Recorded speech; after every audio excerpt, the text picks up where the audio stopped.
Hi people. So I haven't made a video for a while. I've been sick.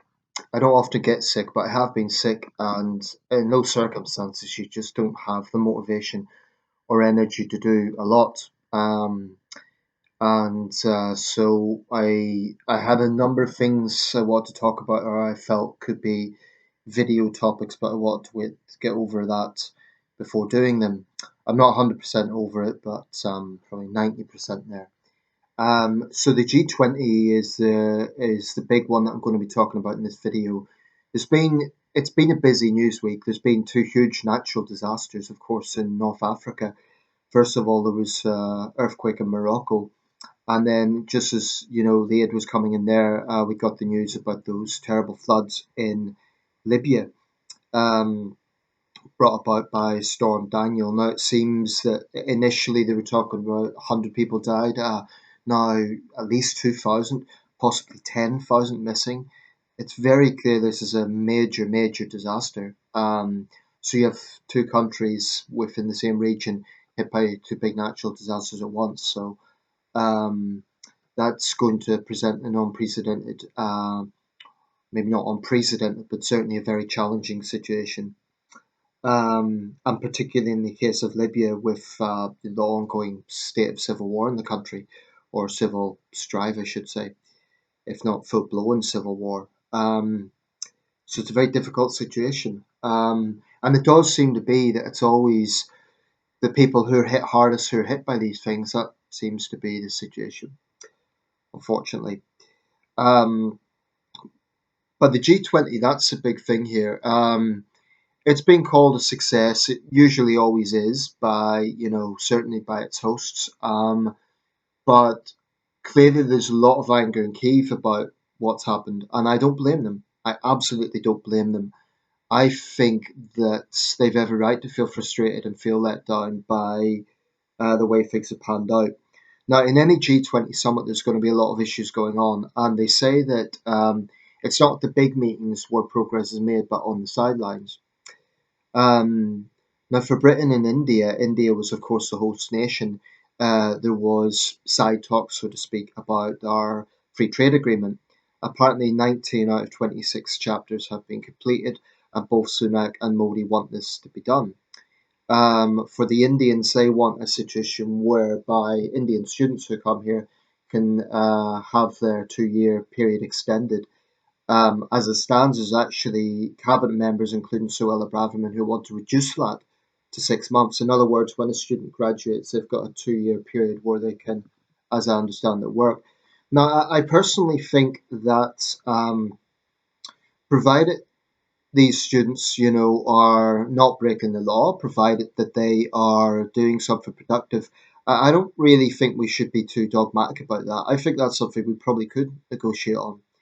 I've no problem with that, saying, okay, give these students more opportunities, something, and approach it something akin to the sort of situation we have with Canada or Australia.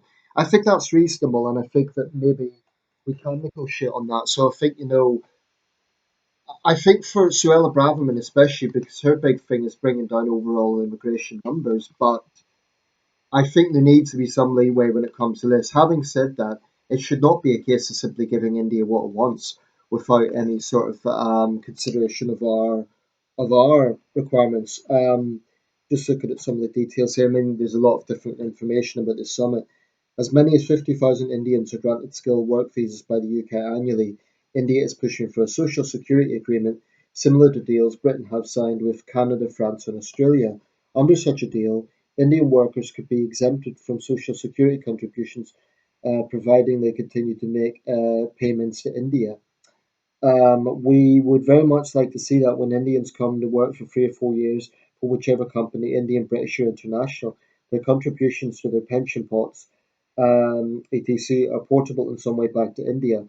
Otherwise, they will have to leave it behind. Vikram Doraiswamy, the Indian High Commissioner, told Times Radio.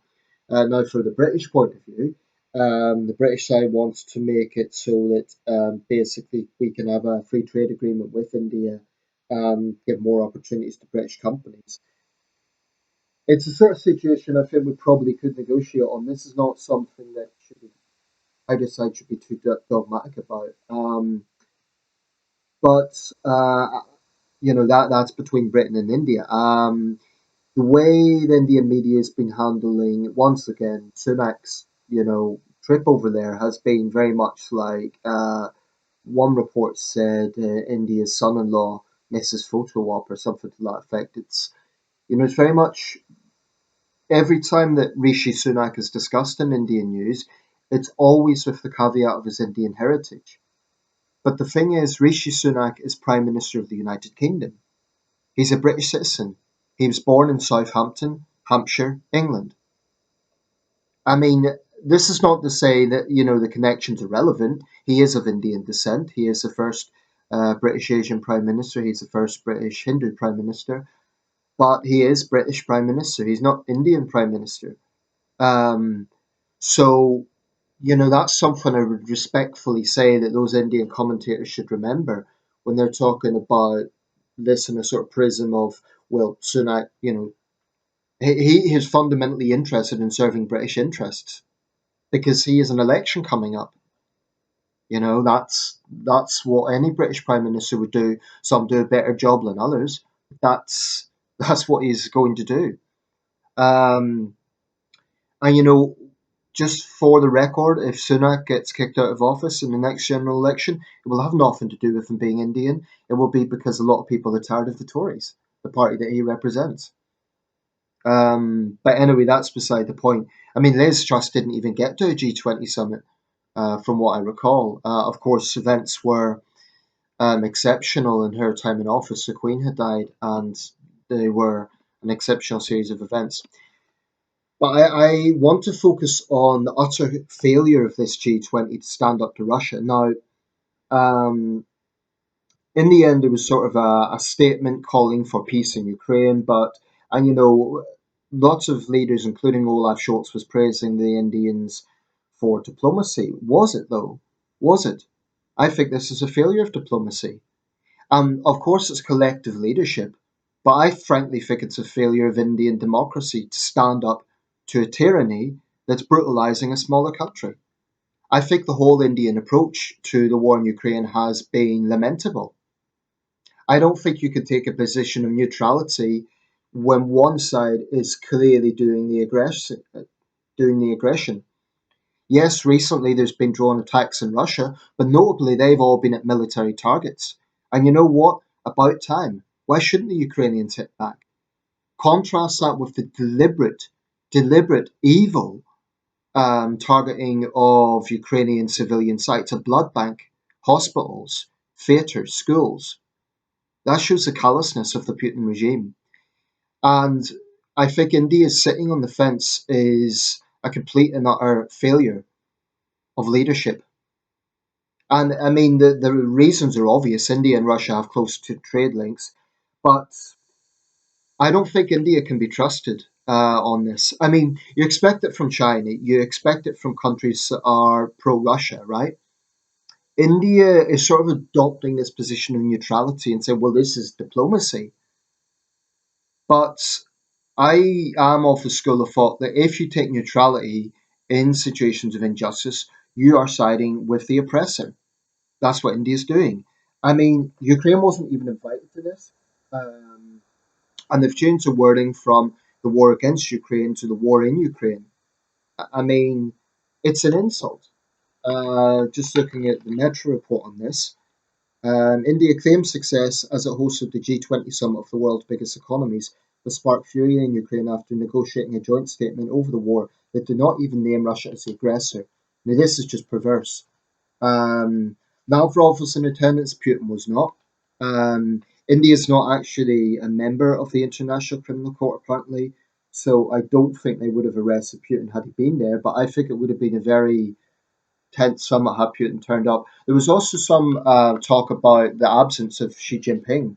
Um, and what does that mean? The Chinese are downplaying it. But it could well be that Xi is dealing with his own domestic issues. The Chinese economy is in a bad way. Youth unemployment's high there, and Xi has got an unusual personal repute from party elders. So, but it does still seem a strange thing to do. It seems like a missed opportunity. because by not attending the event in person, he sent, I believe, the Prime Minister, the new Prime Minister of China. I think it's a missed opportunity of Xi because it means that his big Asian rival, India, gets to take the limelight, and Modi can very much claim this as his summit. Um, Another theory is that she didn't want to be lectured on human rights by Western leaders.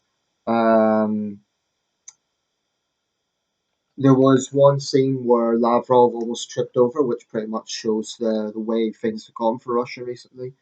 Um, but I absolutely sympathise with the Ukrainians for being disgusted by this pathetic appeasement of Russia, because really that's what it is. Um, and whilst it's collective responsibility, I think the Western countries, what's happened here is they took the path of taking this joint communique with the Indian host rather than sort of embarrassing the Indian host by saying no, we need a much tougher line on Russia. And defying what Modi maybe wanted. Perhaps this all gets into individual trade deals, not just between the UK and India, maybe other countries in India as well. And I think that's a great pity. Of course, every country is going to look out for its own interest. But I've always said when it comes to Ukraine, it's not just about Ukraine, it's about the principle of a tyranny like Putin's Russia attacking a sovereign country. Um, but I think the overall Indian stance on this has been pathetic, quite honestly. I mean, India likes to boast about being the world's biggest democracy, and it is technically in the sense that it's the world's most populous democracy, and it is still a democracy. It's a multi-party state where there's rigorous debates and differences of opinion. But I think it's a failure. I think it sends out the message that the world's biggest democracy isn't going to do a damn thing when a tyranny, a totalitarian state like Putin's Russia, attacks a smaller country. Now, I came across a WEON report yesterday. Well, it was from a year ago, but it was perversely saying, is NATO to blame for the war in Ukraine? And it was basically regurgitating Russian lies. Palki Sharma, who, in my opinion, is an anti West bigot, she was promoting this narrative, this debunked narrative that somehow Russia invades Ukraine and that's somehow the fault of NATO. This is insane, and it is taken straight from the Kremlin propaganda book. It's a disgrace. Um, and if her mindset is anything to go by regarding Indian nationalists, then that's unfortunately not a good sign because it shows that this so-called neutrality is really pro-Russia. Um, I don't have much time for Palki Sharma. I think she is motivated by a Western agenda. I think every single report she has, and I'm aware she's popular in India, she's a golden girl of Indian journalism, but every single report she has is attacking the West or attacking Britain. Um, so one has to ask, is she pushing an agenda? Is she pushing an anti-West, anti-NATO, anti-UK agenda? Why does she never criticize Russia in her reports? Ever? You have to question why. What's the agenda?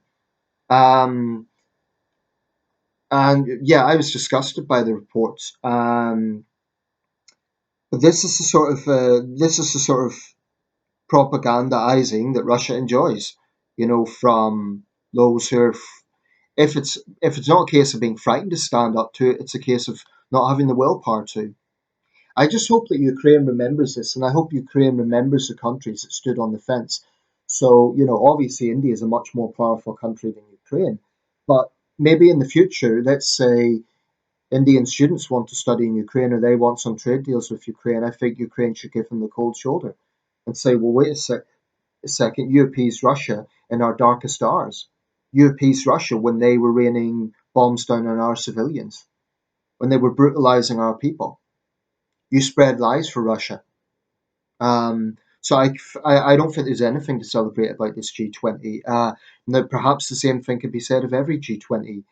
I think it's a bit like a microcosm of the UN itself. It's a group of very different countries that are clearly never going to agree. Um, and what is to be done? What is to be done? I mean, perhaps the most diplomatic breakthrough there was earlier this year when the majority of the world called on Russia to withdraw. But there is still a very, very timid approach taken by a lot of countries in somehow being frightened to condemn Russian aggression. Now, whether this is fear of Russia or whether it's anti-West sentiment or whatever it is, it's just plain wrong. Because this is not a 50-50 situation. It wasn't Ukraine that attacked Russia, it was Russia that attacked Ukraine. And as for NATO being at fault, look at a map of the world, because one of the main arguments is made is Russia's surrounded by NATO. The vast majority of Russia's land border is in Asia. In fact, before Finland and Sweden joined earlier this year, a position that they were forced into, by the way, the actual land borders of NATO countries was minimal. Minimal. So it's a huge distortion on the part of Russia to claim that they're surrounded by Ukraine. Oh, we had to do it. We had to go in and murder civilians and deliberately bomb civilian targets and lie to the world about this because we were forced to. It's our special military operation. Um, all I'm going to say is that those who back Russia are on the wrong side of history.